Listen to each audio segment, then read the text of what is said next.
নমস্কার বন্ধুরা, শম্পার পাঁচফোড়নের গল্প রান্নাঘরে আপনাদের স্বাগত জানাই। আশা করি সবাই ভালো আছেন ও সুস্থ আছেন। আজ আমি আপনাদের সাথে শেয়ার করব পাটিসাপটার রেসিপি। এই পাটিসাপটা বানাবার জন্য আমি এখানে নিয়েছি কিছুটা পরিমাণ পাটালি গুড়, আর নিয়েছি 150 গ্রামের মতন ক্ষীর বা মাওয়া। একটা বোলের মধ্যে দিয়ে দিলাম 1 কাপ মতন ময়দা, দিয়ে দিচ্ছি হাফ কাপের থেকে সামান্য একটু বেশি সুজি। এবার এর মধ্যে অল্প অল্প করে দুধ দিয়ে আমি একটা ব্যাটার তৈরি করে নেব। অল্প অল্প করে দুধ দিয়ে আমি এরকম একটা ব্যাটার তৈরি করেছি। এবার এই ব্যাটারের মধ্যে যে পাটালি গুড়টা আমি টুকরো করে রেখেছিলাম বেশ কিছুটা দিয়ে আবারও ভালো করে গুলে নেব। ব্যাটার তৈরি করে নিয়েছি। ব্যাটারটাকে আমি ঢেকে দিলাম প্রায় 10 মিনিটের জন্য।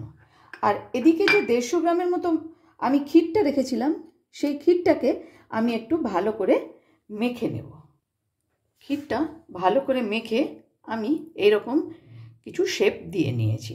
এবার আমি একটা কড়াইয়ের মধ্যে বেশ কিছুটা দুধ বসিয়ে দেব গরম করতে। প্রায় হাফ লিটারের মতন দুধ আমি দিয়ে দিলাম একটু ঘন করার জন্য। দুধটা কিন্তু আগে থেকেই আমার গরম করে ঠান্ডা করা ছিল।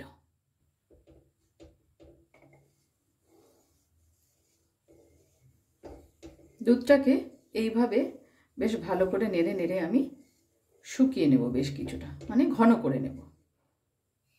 দুধ বেশ ঘন হয়ে এসেছে। এবার এর মধ্যে আমি দিয়ে দিচ্ছি সামান্য একটু গুঁড়ো দুধ।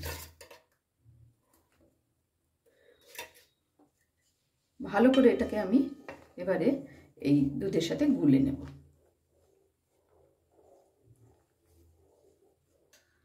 দুধ ঘন হয়ে গেছে। এবারে এর মধ্যে আমি দিয়ে দেব গুঁড়ো করে রাখা কিছুটা পাটালি। ভালো করে মিশিয়ে একটা সাইডে আমি রেখে দেব। পাটিসাপটাগুলো ভেজে নেওয়ার জন্য আমি এখানে একটু ঘিয়ের ব্যবহার করব। ঘিটা একটু ব্রাশ করে দিচ্ছি।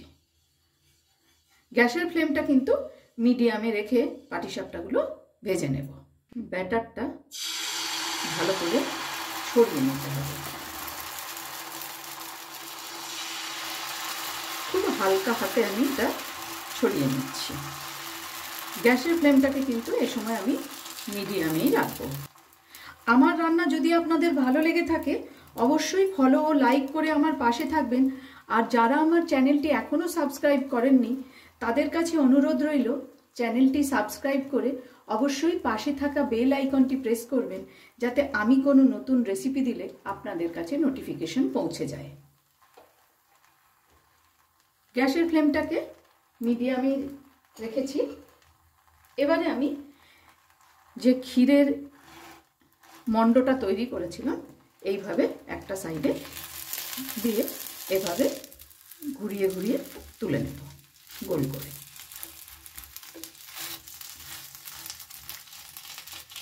এটা একটা সাইডেই রাখা থাকলো কিছুক্ষণের জন্য। আবারও আমি ব্যাটার দিয়ে আর একটা পাটিসাপটা তৈরি করে নেব।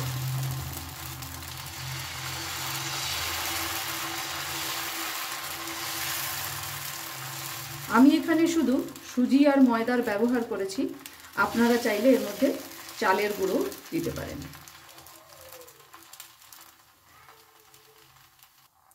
এর মধ্যে আবারও একটু ক্ষীরের এই মণ্ডটা দিয়ে এটাকে এইভাবে ফোল্ড করে নেব।